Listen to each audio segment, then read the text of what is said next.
Next, let's go over the articulation.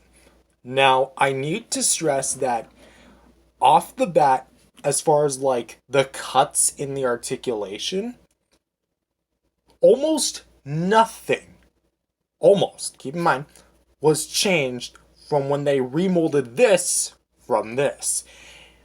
However, there are a few differences, particularly with these two figures, which I'm going to copy, or mention. My copies, at least. So maybe your NECA Godzilla V2 and your bootleg Evolved Godzilla are going to be different from mine. So what am I talking about here?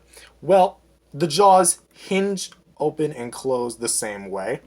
I will say the NECA definitely has the advantage because, it actually holds its jaw closed, while this one, I can't even shut that thing. Because this one has a bit of a thicker plastic used, and it's not just a remold of a pre-existing figure.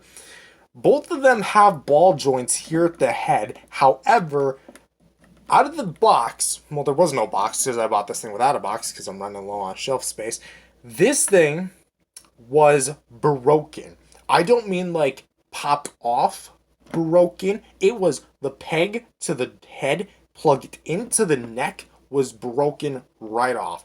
And I know how to fix it, but if I have to spend so much time fixing a tiny little error just to get what's fundamentally this amount of movement anyway, why bother? So I just glued it and put it in place and called it a day because I didn't want to have to deal with that. Next is the necks. And it's like this on both figures, but the necks have no movement. Like, I could glue this joint, seal it shut, and it literally wouldn't change a thing. It's been like this with the other one, which is weird because the V1 and V3 had pretty good joints. I'm guessing maybe it's stuck together by paint. I mean, that's just my theory. A figure theory. Thanks for watching. But that's kind of like the only exclamation. This one kind of wiggles, but I don't want to like force it or anything. Let's move on to the shoulders. The shoulders here are essentially the same thing. They can move up and down, forward and back.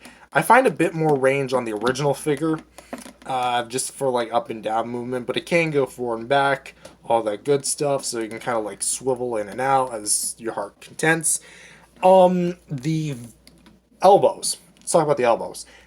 Both of them use swivel hinges. However, I'm guessing it's because of the way they cut the hinge. However, because on this one, let's pay attention actually. Let's kind of focus in on the hinge. Let's see, can we do that? I mean, we can kind of do it. It is rather flush to the arm. And even though it is a separate piece, it still rotates in sync with the arm sculpt. So that's a part of it that I really like. That's not like that with the Evolved Godzilla. Automatically, you can tell that the discs that reply the hinge aren't assembled properly. So when you go and try and rotate it, you rotate the sculpt, but not the hinge. And even when I try to apply a little, if you're wondering why it's rotating, it's the arm sculpt, the forearm plugging into the shoulder. It literally will not move. It moves a little, which I'm confident it can, but it's not rotating on mine, and I don't want to break it just to pay another 20-something bucks on AliExpress for another one, which I don't really need another one. It's a bootleg. I can take it or leave it.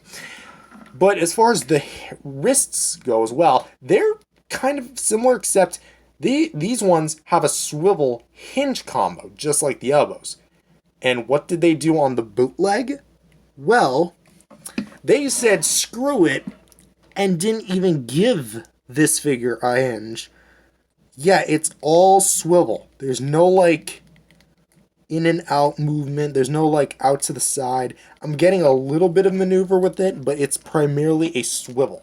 So essentially they said screw it to the hinge on the wrist and didn't assemble the elbow joint properly, so it can hinge like an elbow and it can rotate with like a wrist, but it doesn't have the same range as the original one does. So maybe that's a bit of an error on my copy specifically, but again, your mileage will vary.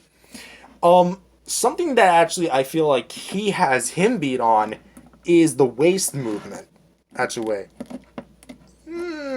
Actually, I want to retract that statement a little bit. Yeah, I'm going to retract that statement. Because they can both rotate at the waist.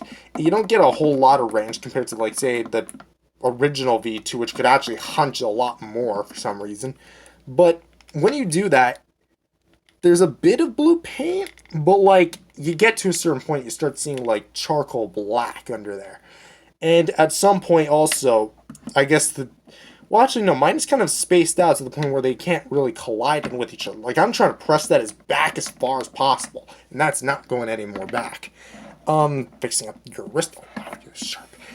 While this one has the same type of range, but they placed it a bit more towards the back of the figure.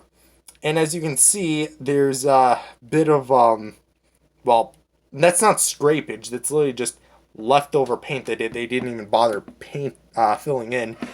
And right out of the gate, mine was already prone to paint chipping. You can kind of see right there, there's a small black blob on the tip of that dorsal plate where it's been scratching up against this one.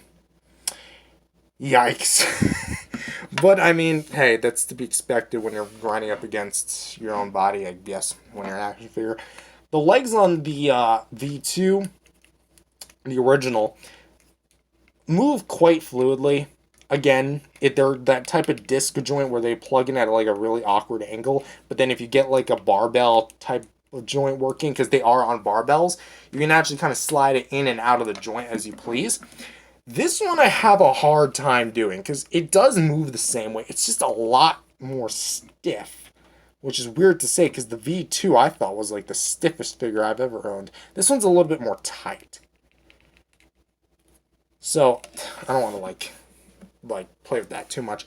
But what I do want to say is that the knee joint is a lot better on the bootleg than it is the original because here you can actually get quite a smooth bend. Like, there's not a lot of resistance on this one. There was a bit of resistance on this one, but it's very mild. This one, oh, wow. I forgot how stiff the knees were on this thing. There. That actually takes quite a bit of force. And we're talking about a figure I've had for almost 5 years now. Like, wow, this thing is hard as a rock. Like, it's so unbelievable that this thing is, like, that tough. But regardless, that's how the legs are. Talking about the feet, however, they're not like the wrists where they just, like... Oh, also, it is worth noting, just to go back to the knee, the bootleg does have one disadvantage. See that seam line? If you try rotating it, it starts splitting. I think it's best shown with the other leg, which I'm going to swivel off the tail and... Yeah, okay, good. No paint scrapage. Showing off the hinge there, you can kind of see the seam line. It starts to split at like a certain point. So it's kind of like the elbow hinge. Just don't rotate it. It's kind of more organic, like an actual creature with a knee. So you don't really rotate your knee. That's the entire leg. Talking about that as well, the feet are actually quite movable on the bootleg. I'm pleasantly surprised about that. Like, you can get some pretty good range on this thing. And, you know, you can kind of kick up, you can kind of kick down. So yeah, that's the bootleg. And the original, I don't want to play it too much because I've heard reports of these things falling off and the socket's basically like expanding, so I don't want to like play with that too much. So they're basically equal as far as like range in the feet department. However, the tails are a bit more of a different story because the NECA, it feels a lot more fluid and will hold its pose a lot better. The bootleg will also hold its pose, but I feel that this just doesn't feel as tough. It feels a lot less, it's a lot less creaky. Like, this is pure silent. I could make an ASMR video with this. But it doesn't really, like, hold its pose. I can go like this, and then it kind of droops down, and then over time it'll start sagging down. And it's not like I'd want to get, like, super crazy poses with this thing anyway. Versus the NECA original, where I can actually... Oh, moving the lamp. I can actually kind of do that and it'll hold its pose nicely without drooping.